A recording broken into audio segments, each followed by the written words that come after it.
Welcome to the Triage Method Podcast Q&A edition with me, Gary McGowan, and my co-host, Mr. Patrick Farrell. This episode is the Q&A episode, and this week's question is going to be related to something that I'm just about to touch on. So firstly, before we get stuck in, guys, some of you may have realized if you're in the Triage Method community, our free Facebook group, if you're not, you should be, so get involved, that we're basically launching a new service or a product, you could say, in the next month or so. It's going to be called the Coach's Corner. And effectively what this is going to be an educational platform that is mainly video-based, but also text-based on our site. It's going to be basically like a membership site. And this is going to be designed to help coaches and interested trainees kind of bridge that gap between the scientific and the theoretical and the practical. Like that's basically like one of the overall aims there. So rather than just using that platform to present you with loads of more kind of bland black and white information, the goal is really to say, okay, this is what you need to know. This is how it applies. And here are some case studies in which this information actually begins to apply in the real world. Along with that, there'll be things like documentation for coaches and for trainees, in terms of setting up your programming and stuff like that. How can you best do that? How can you keep track of things? The case studies is going to be an interesting element in terms of showing you, right, this is what the actual path from A to Z looks like when a client like this signs up with Triage. Here are some of the things you might want to think about. Again, the idea, as always with information, is going to be giving you the tools, but not telling you exactly what you need to do. So for example, like we might say, we might have a case study and we might say, all right, these are the things that you really need to focus on. Here are some options for what you could try here. There are a number of different things because there's obviously never one single way. But yeah, there's some of the things that we're going to be touching on in the Coach's Corner. Basically with that, I'm conceptualizing this as being a toolbox for coaches. We always say we're like, oh, you have tools in the toolbox. It's like, this is the toolbox. Yeah.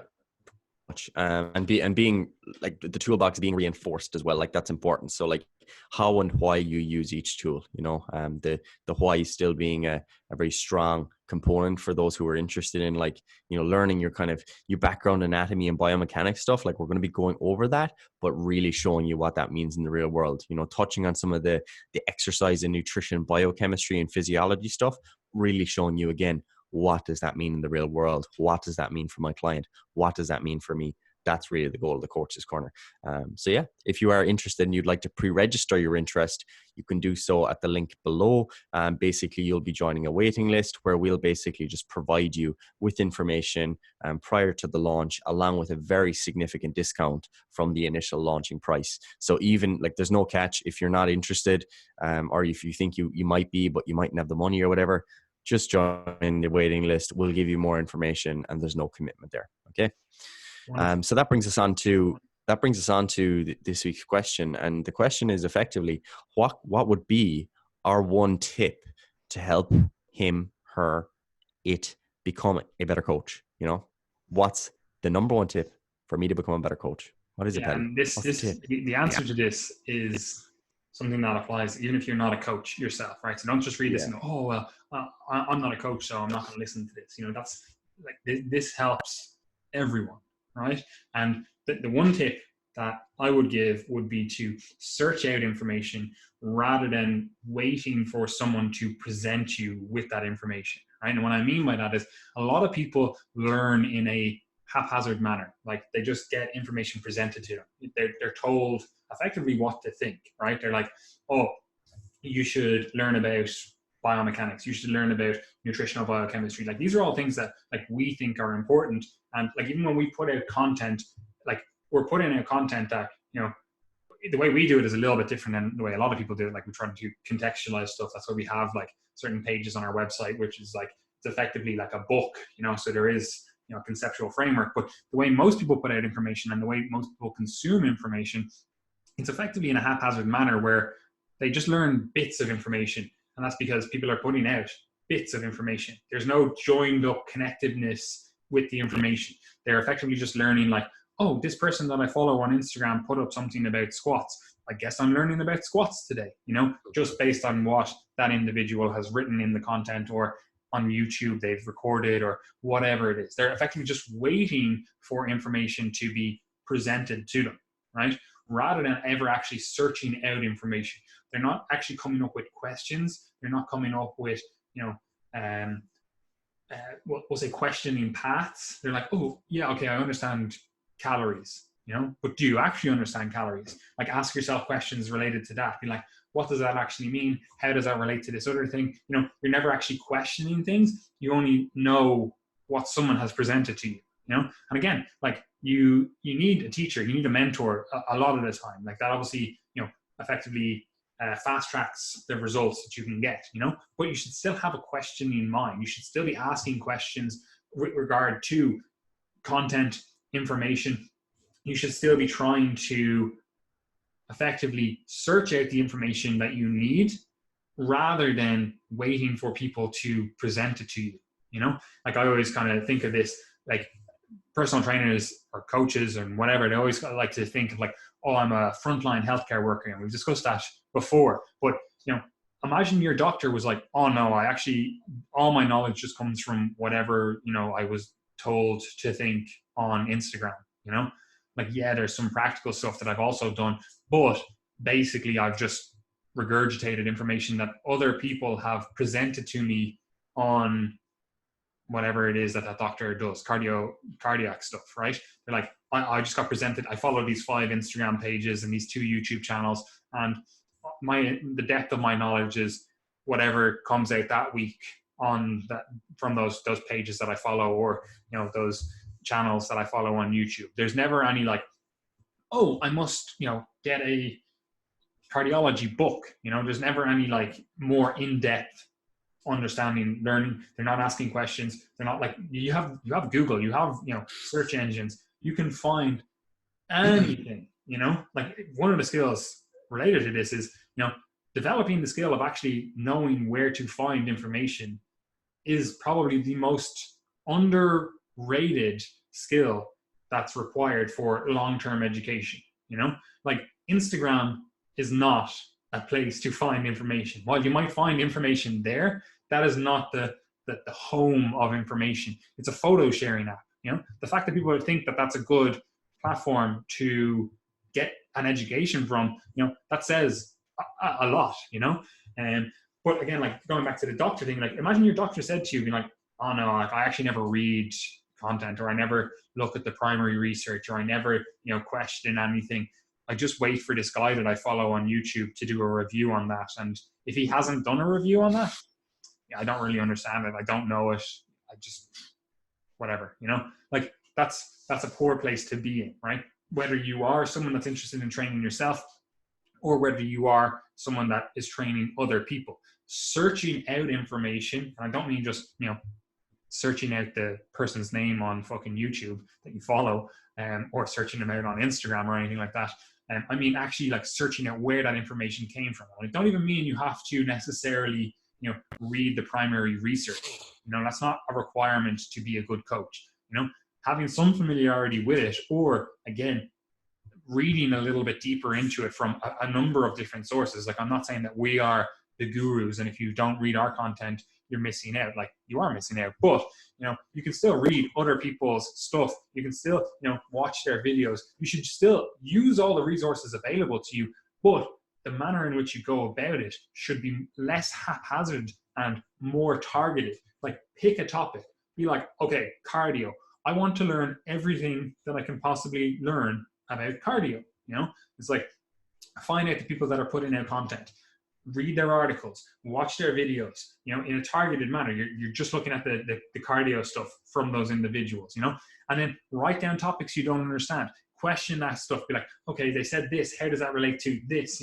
Like you need to ask questions. You need to be actively engaged in that learning process. You shouldn't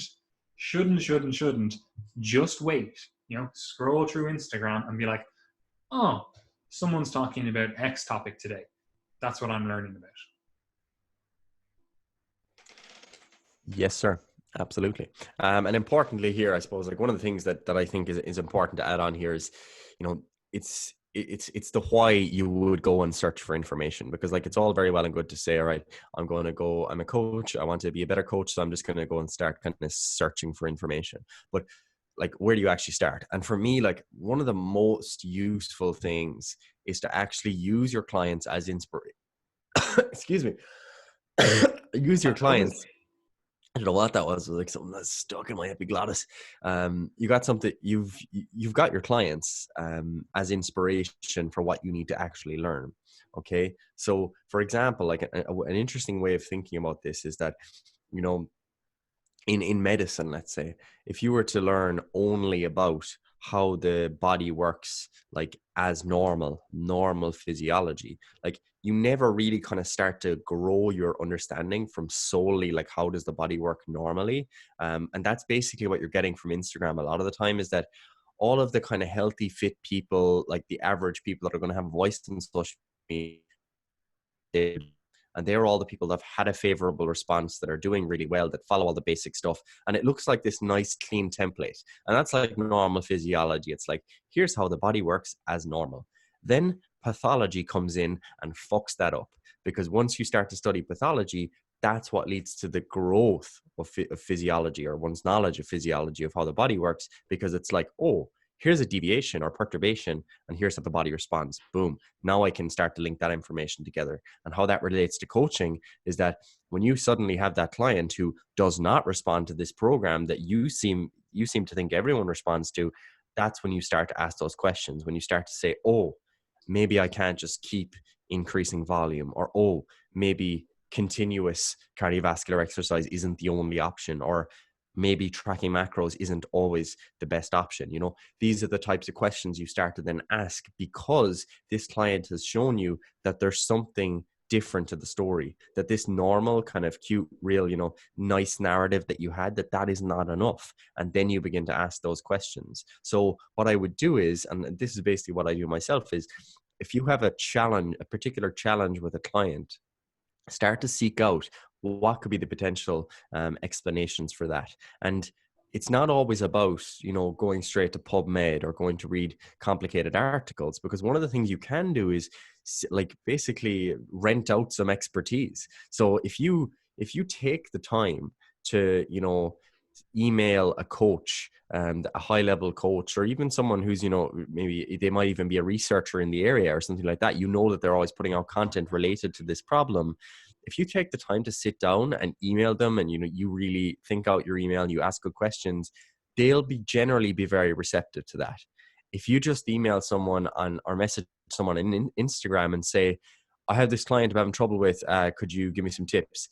They're probably going to be like, man, I'm on my phone, on the toilet. You know, I'm not in this headspace to answer this question now. So take the time to actually ask a good question, and you'll definitely get a good answer. Because I know that when people send me emails asking about particular clients, or they ask about, you know, more information related to something, I'll generally, like, sometimes it takes me quite a while, but I'll park off I'll put away some time to sit down and actually give that a proper answer. And it means I can link you to information. I can send you videos. I might send you research papers, tell you something I did with my clients, or whatever it might be. And the same thing happens in the Triage Method community, our Facebook group. When people ask questions about clients, we're able to sit down, give you a detailed answer. But do use coaches to your advantage. Use people who you know have worked with individuals like your clients and dealt with the problems that you are dealing with, because they'll likely have overcome them, and they'll likely be able to push you in the right direction. Now, that doesn't mean that their answer will be correct, but it at least gives you something to start to work on, and some more information that you might be able to start to read up on. So I think that's a really useful way of thinking about things.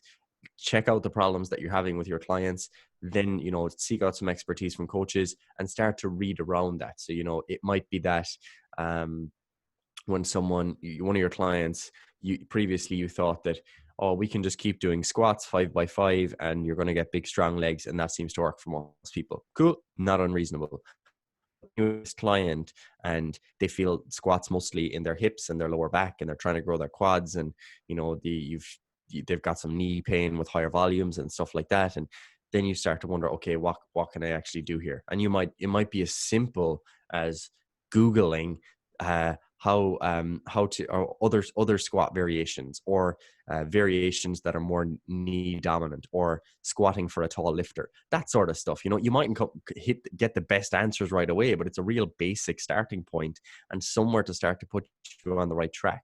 It's unlikely that like you get the proper information on Instagram. Sometimes you will, but if someone hasn't done a video or a post or whatever on the topic that you're interested in, then again, like, you're just going to wait around for someone to give you an education. And the other problem with that is that you're getting one source then, whereas if you were to email maybe a couple of coaches or one different resources, now you've got multiple different things that you can pull from. And then when you come back to your client and you apply that information, I'm going to sneeze. Oh, Jesus. You have COVID over there. When you come back to your client and you apply that information, then you can see, all right, I've got some ideas for you. I'd like us to change the program in favor of this. This is why I think it might work. This is why I thought there was a problem in the first place.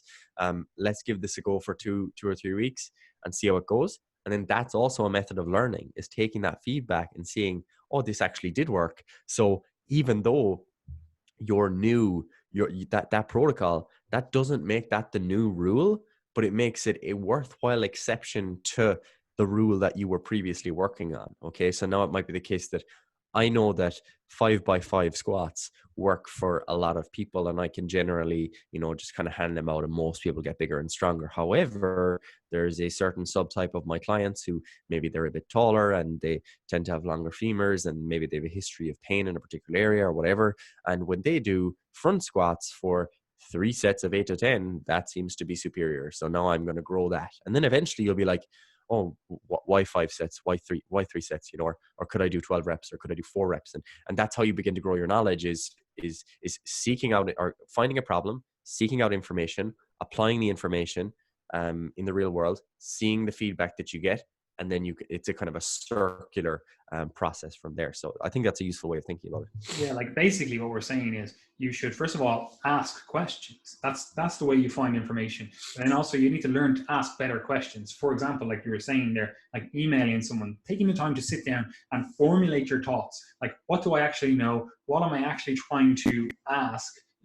Like, what do I understand? What don't I understand? Like, you need to sit down and actually formulate that stuff, right? So you need to ask better questions. And, while, yeah, like social media and stuff allows for the easier transmission of conversations, because it's like, oh, it's just right there. Like that isn't a good way to have complex and in-depth discussions, Like, if you ask someone, a coach, whoever they are, they put up a, ask me anything kind of box, and you ask them thoughts on creatine. Like, what does that even mean? Like, the question is yes, or the answer is yes, I do have thoughts on creatine, like no one knows what you're actually trying to say. So effectively what you're asking that person to do is just curate information and just present it to you without actually ever answering your question. Like that's you didn't actually ask a question, you just asked for thoughts, and like those thoughts could be completely irrelevant for what you want, but you never specified what you want. You're just assuming that the person you're asking can then assume that they know what you are talking about. Like people say, again, like say thoughts on creatine, and it's like, for who? Like your 90-year-old fucking stepdad, or this hard charging athlete 20-year-old? It's like it could be completely different. So you need to be very specific in your questions. You need to formulate better questions. And while, yeah, it's easy to do that on social media, it's probably not a great way to actually learn. And it's definitely not a great way to learn if you are waiting for people to give you information, right? And what I mean by that is, like, you're not actively seeking it out. If you analogize it to, you're hungry, you're hungry for food, you're hungry for information, and you're just waiting for someone to cook you food and hoping that they cook you a meal that you want to eat, like, you wouldn't do that. Like, that's actually just stupid, right? You would be like, all right, cool, I need to seek out the information I need. So you have a meal preference. You're like, where can I purchase this? Or can I, get someone to make this for me, but also it's like, it would be a better idea to learn to cook yourself. That would be a very good idea for long-term, success at not being hungry, like having an idea of the process of this information flow that's probably a good idea if you want to be knowledgeable around a topic, you know, like asking a coach what's the answer to this? Like, that's cool. If you ask a coach something that can be easily Googled, they're just going to be like, why are you asking me this? You know? Like, that doesn't foster a good relationship with that individual, you know? They'll probably just ignore that question, literally be like, oh, should I drink protein after a workout? It's like that's not a question that you need to ask. Like, you could just literally Google that, find out a few different answers, read the primary research, read, you know, people's interpretation of the research, and then be like, okay, I have a pretty good understanding of this. I'm not sure if, you know, I should have 25 grams, 30 grams, 50 grams, whatever. And you can have more specific questions. Again, you can start, you know, diving in deeper onto that. But you should be asking questions yourself as a prerequisite before you actually ask questions of others.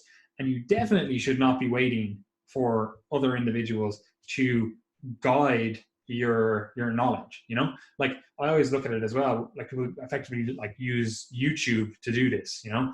And like, you may be listening to this on YouTube, you know? You let an algorithm decide whether you gain knowledge or not, or like how the quality of your knowledge. So an algorithm that someone else designed is guiding your knowledge, you know? That's not a great way to learn long term, right? But it's the same with social media, because, you know, you are letting an algorithm decide whether you see or don't see certain individuals that put out content. So not only are you waiting for them to put out content on a topic that, you know, you didn't even know that you wanted to know, because you've never done any like research, or, you know, yourself, you never actually questioned stuff and actually tried to understand things deeper yourself. So you're waiting for them to produce the content, and then you're hoping that the algorithm that the social media site uses presents you with that content, you know? But then what happens if that presents you with that content, you know, like, you didn't go on social media for 2 days, and now all of a sudden you didn't learn for those 2 days. You didn't get access to that content. You didn't see the posts, you know? So it's like, all right, you just didn't learn, you know? Whereas if you have an actual process whereby you actually have a systemized structure of, okay, this is where I find the research, this is where I find coaches and individuals and whoever that seem to know what they're talking about. They might not, they could be wrong, but at least you're actively going out and, you know, consuming their content in a questioning manner, not just like waiting for it to be presented to you.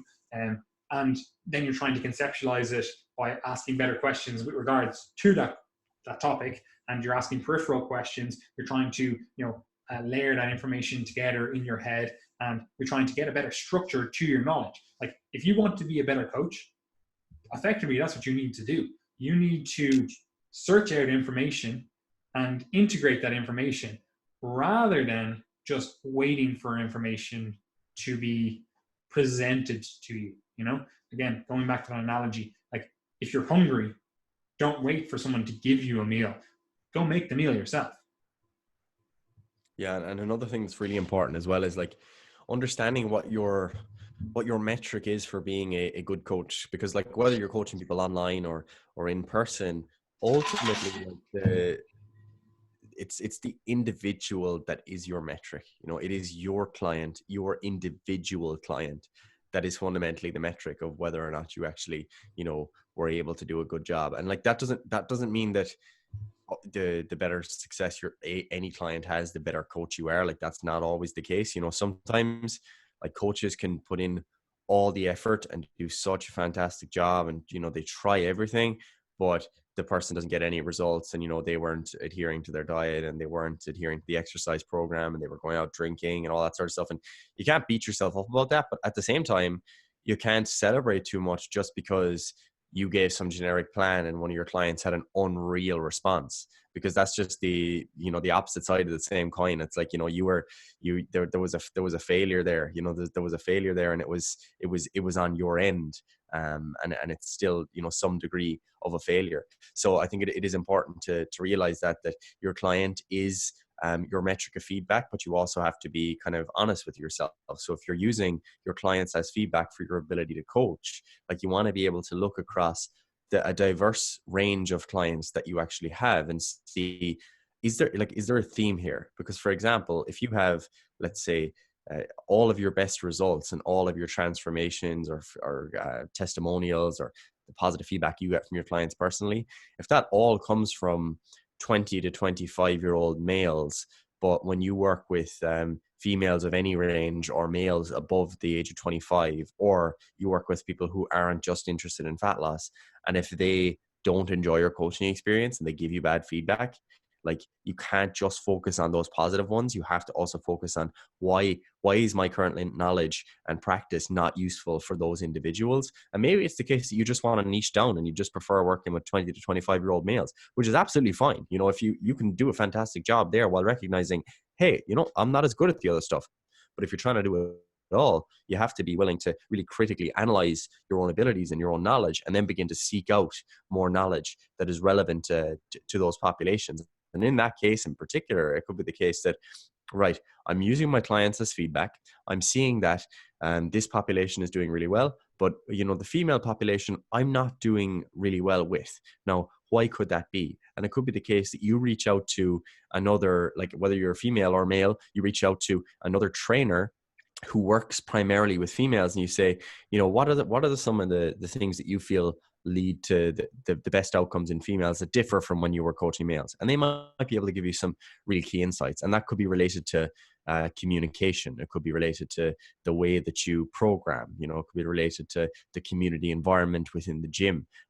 You know, different variables like that might actually change between individuals. So you can begin to then, you know, grow your knowledge a little bit more. And there's layers to that. So you might find then when you speak to that initial coach, they tell you that, oh yeah, all females just prefer to do X, Y, and Z. And you're like, okay, cool, I'm going to do that. And then you further analyze that subpopulation, because now a lot of your female clients, they're doing really well. But what you find is that there's still 25% who aren't doing well at all. And what you might find is that those individuals, they actually much prefer A, B, and C, and they don't really adhere to the norm of the X, Y, and Z. And boom, that's when you start to develop that more kind of real niche, comprehensive knowledge, because you've constantly reevaluated your own practice. And the only way to really do that is to realize when you are making mistakes and when you are slipping up. Because I know I've made lots of mistakes as a coach. There are clients who I think back to and I'm like, yeah, I could have done a better job there. But I learned from that, and I realized that, yeah, that solution, that just wasn't appropriate in that context. And the only way to grow is to realize that you did make those mistakes and not to just brush them aside. Yeah, and this is also related to the topic, like if you are trying to search out this information, like a lot of people fall into this kind of, we'll call it a selection bias, where like they follow people on social media, whatever platform it is, or, you know, even they Google information and they fall into a certain trap. For example, they might be like, oh, I'm a bodybuilder, even though they train 40-year-old females, you know, they're like, oh, the stuff that they read or the stuff that they engage with, it's not relevant to the people that they coach, you know? And this is, you see this all the time as well, which, like, it's actually just, it's pretty hilarious. You know, people will put stuff up on social media and they'll be like, oh, the top 5 coaches that, you know, you learn from, or the top 5 coaches you should follow. And like, all bodybuilders. Yeah, it's literally just all bodybuilders. And it's like that, just because they're a bodybuilder, just because they have, you know, great physiques and whatever, it's like the person that put this thing up is a personal trainer who trains 40-year-old females. It's like, how did you think that, like, what metric are you using to translate this? Because the content they're putting up is not for 40-year-old females, it's for bodybuilders. So are you training your 40-year-old females like bodybuilders? You know, like, you have to put the stuff, you like the people you get the information for what the questions you're asking, it doesn't necessarily mean that they're the questions that you would ask for the way you train yourself. And this is something you see a lot in the fitness industry. People get good results themselves and think that that's the way you should train everyone, when of course that is just completely false and incorrect, you know? And so that is something that you need to keep in mind. Like, just because using Instagram's algorithm or YouTube's algorithm, or, you know, whatever metric, whatever social media site you are using, just because that one prioritizes their content, or, you know, again, like say Instagram, it prioritizes content by people that put up good pictures, you know, that's where you see like effectively graphic designers becoming, you know, gurus for health and fitness information, when like the information might not be all that great, but because they put up a really, you know, snazzy looking graphic, it's like, oh, the platform itself prioritizes that. It makes people like that, and then therefore they get better ranking and stuff.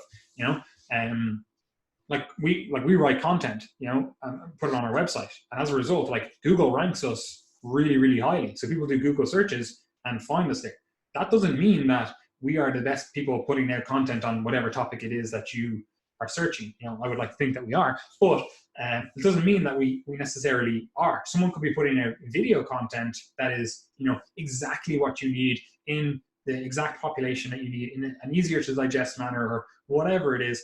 And because you are not using the search engine or the social media platform or whatever it is to find those individuals, you just never see that information that could have helped you, So effectively what I'm saying is you need to ask better questions.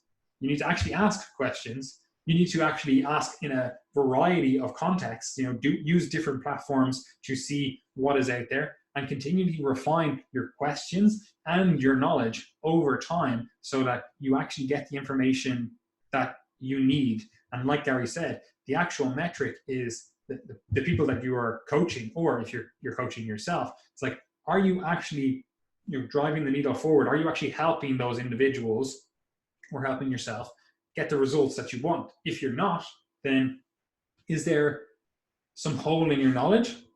Is there some hole in how you are communicating? You need to find where is the failure, and it's only through that self-reflection that you actually find the path, and you can't stay on the path unless you know what the path is. So you have to get on the path, and to do that, you need to ask questions. So effectively, the moral of the story is don't just wait for information to be presented to you.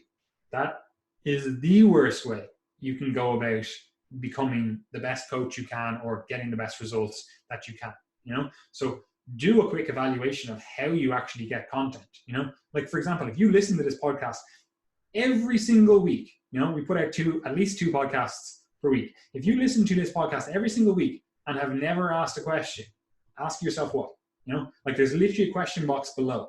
If there is content that you're like, oh, I actually really would like to know about whatever topic it is, split squats, how do I actually program split squats in? Should I count them as glute volume versus quad volume versus whatever? Like, you could have a completely niche question, right? But if you've never asked the question to us, or you've never done a quick Google search of it, or you've never done anything to actually answer that question, like ask yourself, like, are you just mindlessly waiting for someone else to curate your life effectively? Because that's what's happening. Someone else is just dictating how your life is playing out, because we're dictating, like in this context, us, but they're dictating how you get information. If Triage didn't put out the information on this topic, I guess I don't know it. That's not a good way to learn. Yeah, 100%. And you see that manifest in a lot of ways when people basically just kind of, they outsource the way that they program or the way they program nutrition, because like basically what they end up doing is like they follow a handful of people, all of whom say the same thing, follow the same training systems, adhere to the same nutrition. And then as a result, they just kind of relay that onto their clients. And they feel like it's really advanced, because it could be the case that these individuals they've done a lot of searching to really come up with like a perfect system for the people they happen to work with or whatever.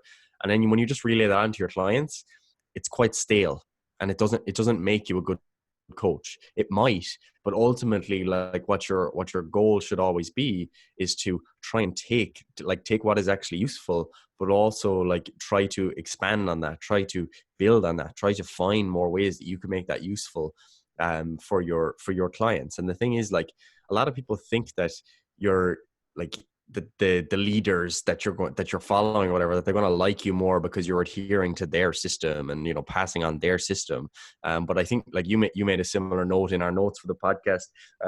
You were saying that like you said when the student is ready, the teacher will appear. And like Friedrich Nietzsche had another thing that he said, and it was, one repays a teacher badly if one always remains nothing but a pupil. And that's an important point, because like sometimes when people go to university or people adhere to a certain training ideology. In this case, what they do is they try to just inherit all of the beliefs, all of the messages, all of the values, and just kind of pass them on. But the whole point should be that information should hopefully be evolving and growing and becoming more and more robust or anti-fragile as it grows, because you're exposing those training systems and those training messages to new individuals, to new clients, to new circumstances, to new challenges. And as a result, you are now the person that's responsible for taking that information and exposing it to the real world and adjusting it now and getting feedback from new people and saying, oh, that actually doesn't work in that context, so let's do this instead. And that's really when you start to become a better coach, when you're able to say, yeah, I actually do appreciate like 30% of what these guys or these women say, what they promote for their clients, their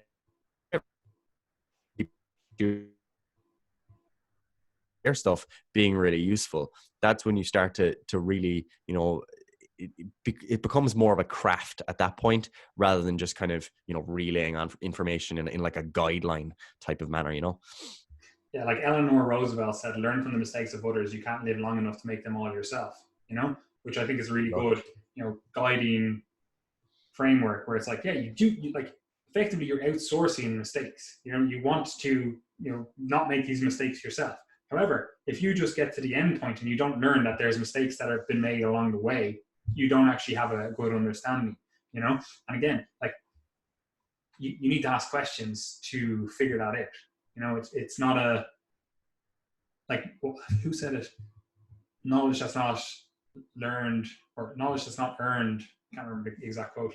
But basically, if you don't earn that knowledge, like you didn't put in the hours to earn that knowledge, you don't actually own that knowledge. You know, like you don't actually have an understanding of it. You've just learned words, you know, and you might think that you understand it, but you need to actually have a deeper understanding. And the only way you can get a deeper understanding is by asking questions. And like, this is actually something that we do, and it's completely selfish. And everyone who thinks that we are being altruistic by putting out so much free content, they're actually completely incorrect, because it's a completely selfish endeavor from both of us that we write content. Because the reason I'm writing content is so that I can formalize and conceptualize my thoughts and actually put them down on paper, so that I can question and actually find things out that either go for or against my knowledge. Because there's so many times where I've had knowledge that I learned from somewhere, a Facebook post, an Instagram post, a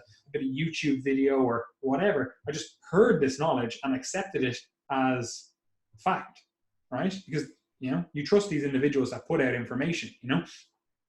But then you actually go back in and actually start researching it, doing a lot of, you know, digging, asking questions, and you realize you're like, okay, so that's correct in this circumstance, but it's not the whole story, you know, or it could be the fact that it's just blatantly incorrect, you know. And that's why we write content, so that we can question our thoughts and actually get a better understanding of the topics that we're writing about, you know. It's not just a case of, oh, we're writing to be altruistic. We're writing to organize and formalize our thoughts and, you know, effectively ask better questions ourselves. Yes, sir. I don't think I have anything else to add. I think it's legit. Wonderful. So, as we said at the start of this podcast, Coach's Corner, it's not live yet, but you can register your interest. You can also, there is like a sales page, if you will, written up there. It's linked below.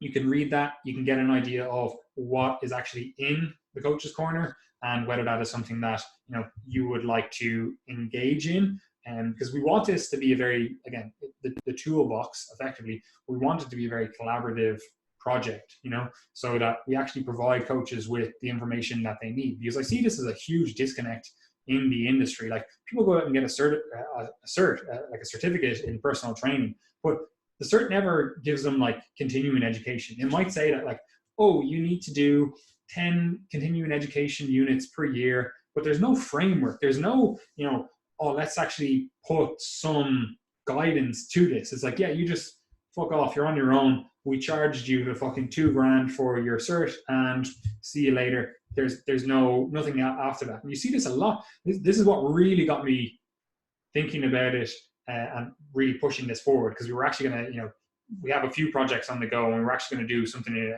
a different order. But with this coronavirus thing, like the amount of these people that like certify people, like the silence that they gave to their, certificates and whatever, the certified people, the support that they got was fucking lackluster. It was like, oh, there's a coronavirus. I know all you guys are hurting, but we made our money already because we charged you for your cert. So see you later. There was no support given to actually help the people that they had certified. There was no, long-term like fostering of the industry, if you will. And like I see that as a huge disconnect in the way people go on. And I think even like obviously universities and colleges and stuff like that, they don't do it as well. And I also see that as a disconnect, where there's no framework for continuing education. It's like, oh, you learned your stuff, fuck off on your own. There's nowhere you can learn more information. Yeah, we've told you about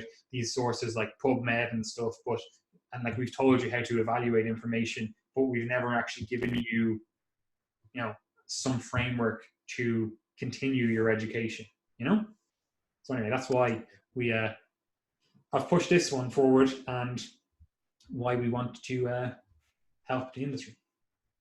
Yeah, and like just to add to that, it is going to be an evolving product or evolving service. Basically, it's going to function kind of like a membership site. So basically, when you do sign up, it's not like you go in and it's like, oh, this is it, this is all of it. It's going to be something that we're going to be adding to every week, and something that you will have input into as well. So I mean, if you're listening to this whole podcast and you're like, oh God, I wish I just had somewhere to go to ask these questions and get the information, like that's really going to be the place to kind of do that, because our intent will be that when people start to suggest more topics, that we can go away and we can make videos and like proper like professional presentations and everything to give you proper, like, this is how this actually works. But yeah, if you're interested in the meantime, do pre-register your interest below. The link is below. If you just like to kind of keep up with us in general, join the Triage Method community. It's our free Facebook group. It's pretty active. Would recommend getting involved. We had a podcast last week as well about like training accountability and stuff like that, and that's something we're trying to foster within that group, so do get involved. In addition, you can subscribe to the Triage Method newsletter, which is linked below, and that will effectively keep you up to date on all of the information that we're putting out each week, along with recommended resources from around the internet. You can follow our social media. So that's Triage Method on Instagram, Facebook, Twitter, and YouTube. Highly recommended. YouTube is probably the one that you should definitely subscribe to, because it does alert you. You'll know when we're posting videos, especially if you put on the little notification thingy. And the podcast does go up there if you don't watch it on YouTube. The podcast goes on YouTube along with vlog type videos, tips and trick type videos, and yeah, would recommend getting involved. If you're interested in coaching, we do have one-to-one online coaching spaces available. Obviously, we all know now that it's probably going to be a couple of months until we're back in the gym. So I know some people have kind of use that as a trigger to say, okay, I do need to set some goals. I'm not just waiting out and not training until then. So if you do need help with that, particularly things like, formulating more effective home workouts, or making the transition to running, or setting other goals that are outside the gym, we'd be more than happy to help you out. Another thing I know some people have had trouble with is how to just, like, they have weights available, but they just have, let's say, a barbell, and they just have maybe a chin-up bar. They're not sure how to train every muscle group. That's obviously something we can help out with as well in terms of building full programs like that. And some people are having issues with their nutrition too, being at home all the time, not being as active, maybe not being able to go to the shops as much. So nutrition is something that can be supported in a coaching context at the moment as well. And look, one-to-one online coaching, it's an expense, it's a luxury expense. So if you're just interested in like a much lower tier entry point, we do have group coaching available as well, both male and female options. So you could consider getting involved with that as well. Wonderful, Gary. Do you have anything else to say to the good people listening? Nothing else to add, just that it's too easy. It literally is too easy. I actually do want to add something else, and that is the fact that over the next while, like, I know I will be anyway, because I'm a fucking savage. I know Gary's just lazy, really.